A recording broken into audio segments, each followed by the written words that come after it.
That means we are ready to move into course 3 for our UTV Bounty class. We have, what, 5, looks like? About top 5? Yeah, we should have about 5 drivers. I'm not sure about Alston Tidwell now, though, since he did break in the Cup class just a minute ago. Again, this is course 3, so we still have 2 courses for our UTV Bounty, our Rock Bouncers Limited and Unlimited. And this is Brady McCreath starting off course 3 for the Bounty class. Brady McCreath, unfortunately, as a late entry to the class, has had to go first on all of our courses. But he's handled it just fine. Yeah, this is so gnarly right there. Brady started off, unfortunately, with a DNF on course 1, but then was able to pull off a second-place finish on course 2. And like Matt said, we've still got our 2 courses of racing. This is only course 3 for the Bounty class.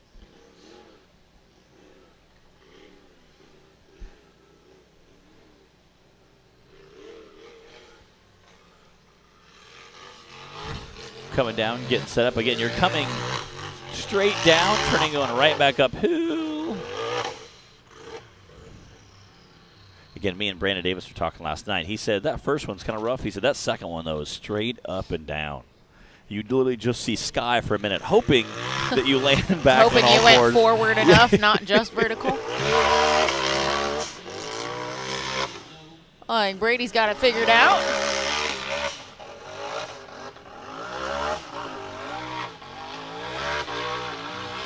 There we go.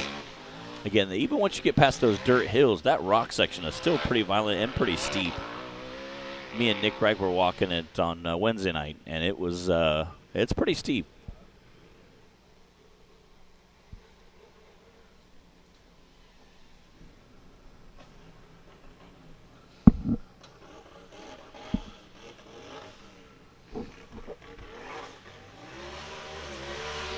Straight on to the finish line.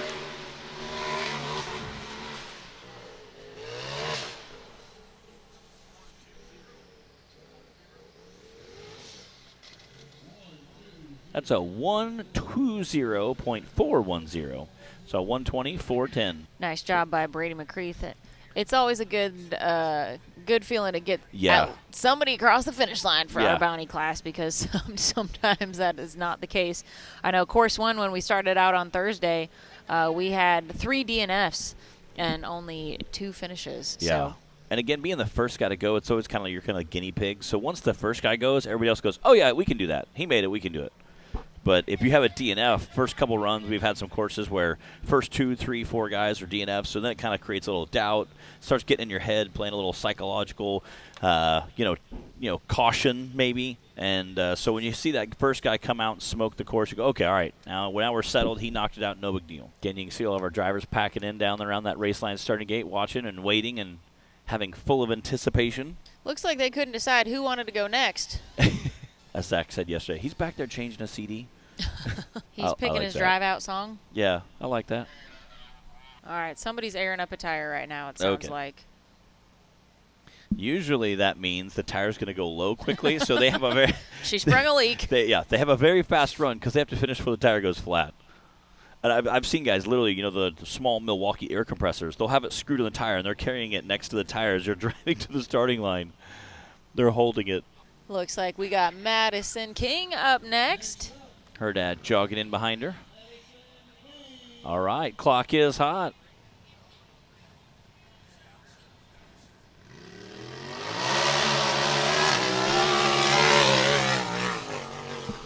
So Madison, we mentioned earlier, having an eventful weekend of racing.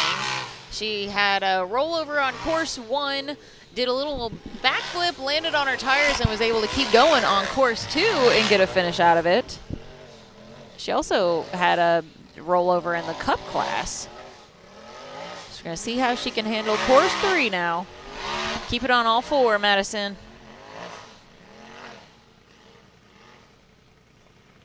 That just goes to show you that Madison is not afraid to send it. Yeah.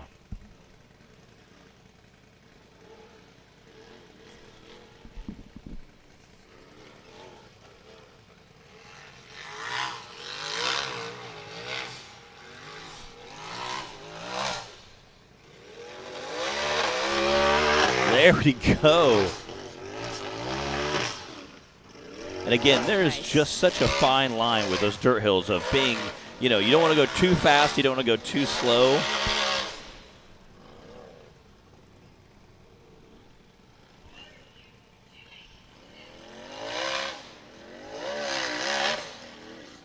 Whoa.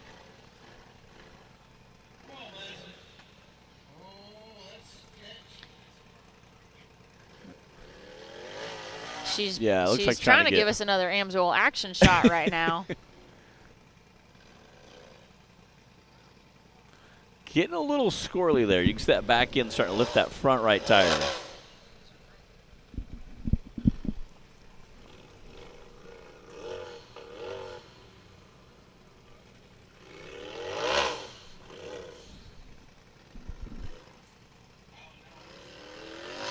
There we go.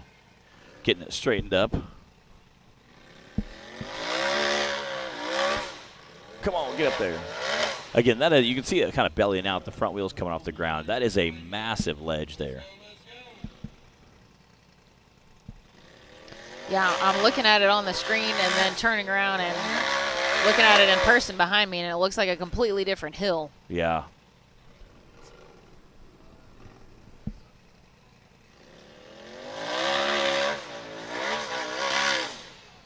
Oh, Madison. Oh, buddy.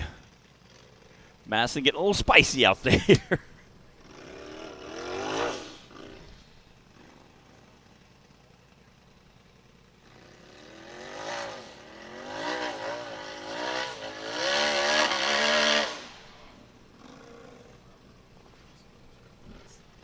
Yeah, again, you can tell there's definitely a little bit of a lip there on that rock ledge.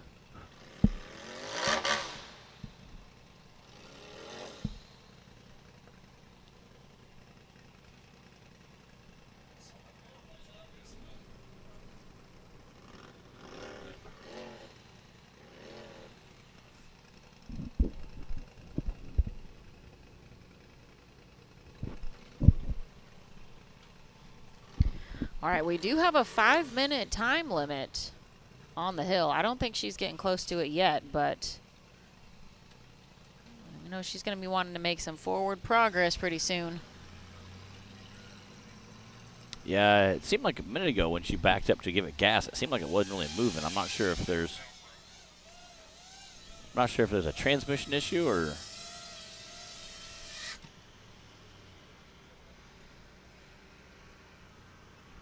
We're going to send recovery out to check and see. She needs some assistance.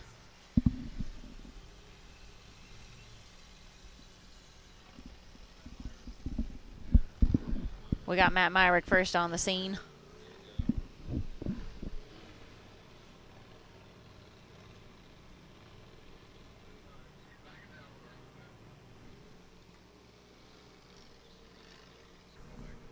All right, we're hearing on the radio that she may have broken a belt. If that's the case, she'll have to get pulled off. Man, that stinks. Again, had a great run going. Had a rough weekend. She had a lot of rollovers, a lot of crashes. Very rough weekend, but sometimes that is the way the cookie crumbles here when you're racing. Well, she made the highlight reel, that's for sure. She definitely did. I especially liked the backflip. She landed it and kept going. Yeah. That was classic. While we continue to get Madison. Whoa. Is she coming off the course? Stand by. Oh, wow. Oh, she's not done yet. So maybe it just popped out of gear.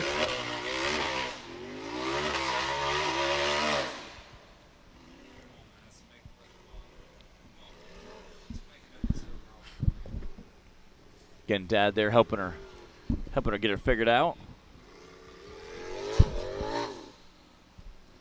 All right, at this point, the time limit is going to be coming into play for Madison.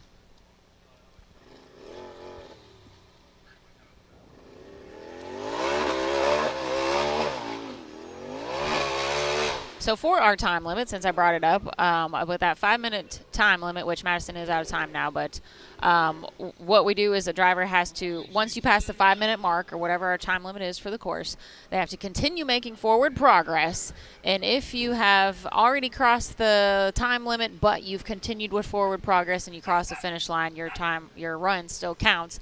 If at any point you have to back up after your time limit has been reached, then your run is over.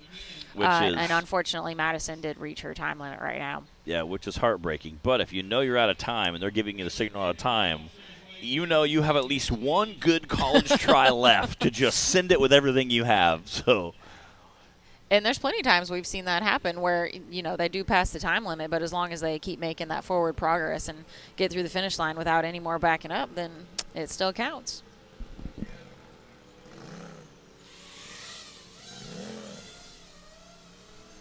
We've got Nathaniel Bell on the line now. Nathaniel second in points for the Bounty class right now. He's also coming off a win from Rush Springs Ranch a few weeks ago.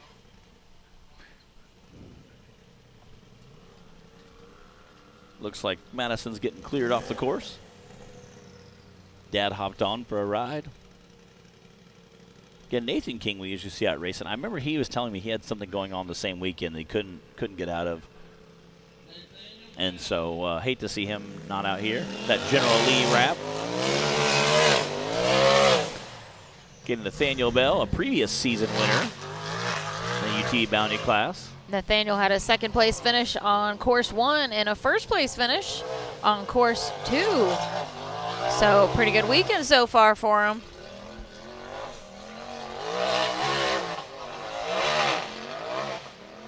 There we go. I say Nathaniel, another guy that gets out and does a lot of pre-rain, come down and he'll kind of test a little bit and roll up into stuff, some of the hills, and see how it feels, try different speeds, see what's going on.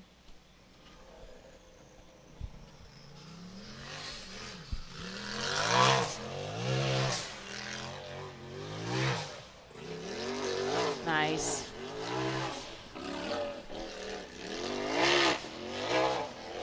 See how Nathaniel handles this section.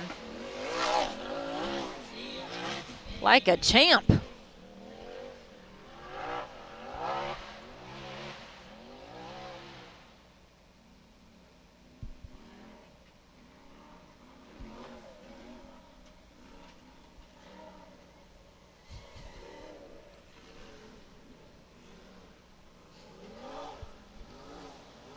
All right, ripping it to the finish line. Nice. See what that time's going to be.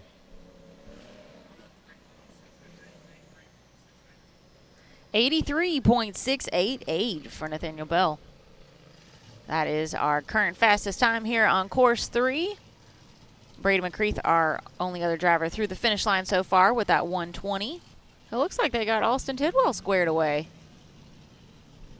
Weren't sure if they were going to be able to pull that off after the Cup class. Yeah, with this many guys in the pits, I'm sure he could be like, hey, somebody help me. 6 guys run over and grab it. Send out the SOS. Yeah, and there's the enough bat guys, signal. Enough guys in the pits. I think they could fix about anything right now.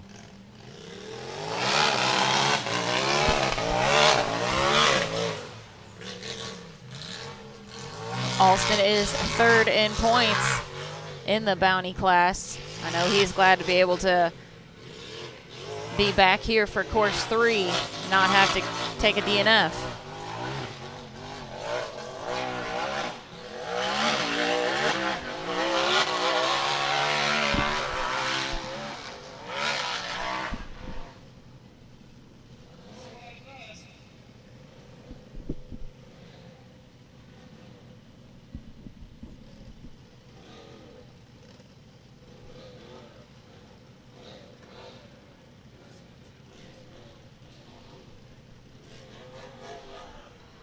There we go.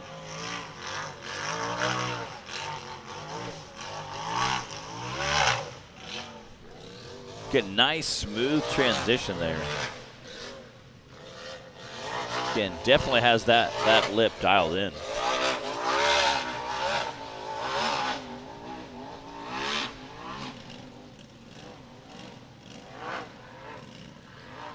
Alston's been racing with us in the NRRA since 2022.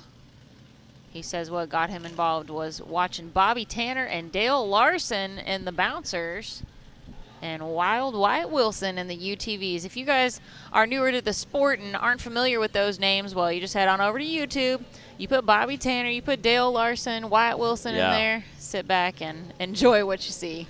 Yeah, Bobby Tanner was a guy that just, I think he liked putting on a show more than he liked winning. I think he would much rather, He was here for a good show, that's for sure. And he became legendary in rock bouncing because of it. And he got Austin Tidwell involved in racing because of it, apparently. So there it is. Austin, glad to see him through that finish line.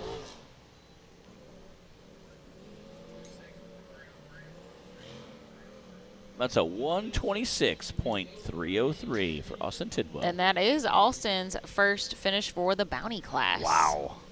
Yeah, it's been a rough weekend for some of the guys out here. Okay, we've got Casey Howell on the line. Casey is our points leader right now in Bounty class. He is also going to wrap up course 3 for us right now. Got a lot of people clustered around the vehicle right now. Yeah. Well, that's usually not a great sign when you're at the starting line. Unless they're all just there to give him a fist bump and a send-off, but I don't think that's the case right now. No, I hear Justin Holbach said they're working on it.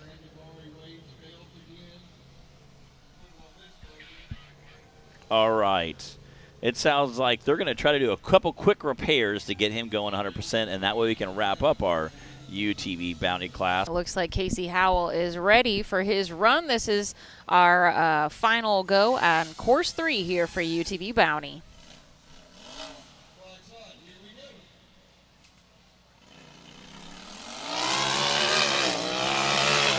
Our fastest time currently is Nathaniel Bell with an 83.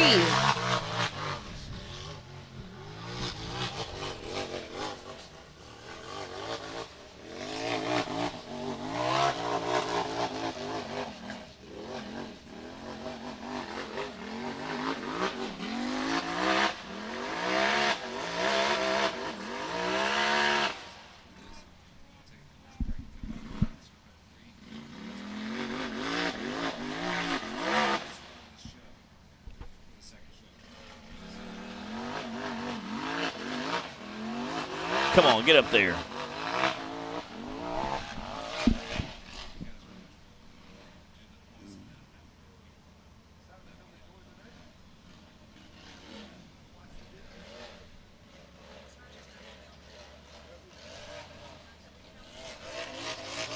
Again, that first big ledge these UTV Bounty guys got to go up is just so gnarly.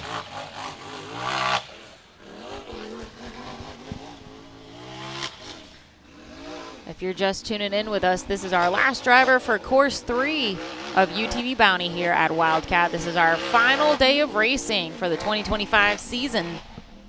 We have already wrapped up our UTV team class and our UTV Cup class. After this, we'll be going on to course 3 for the Bouncers.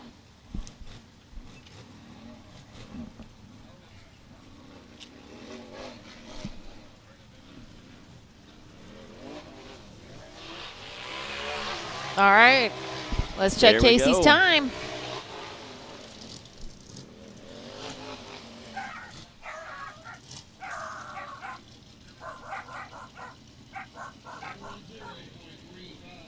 .110.352 for Casey Howell. That does complete course 3 for the Bounty class. Let's take a look at how our top 5 ended up for this course. Nathaniel Bell had the fastest time with that 83, now followed by Casey Howell with the 110, Brady McCreath with the 120, Austin Tidwell 126, and then we had Madison King, unfortunately, with that DNF. But, man, she gave it a heck of a go on the hill, that's for sure.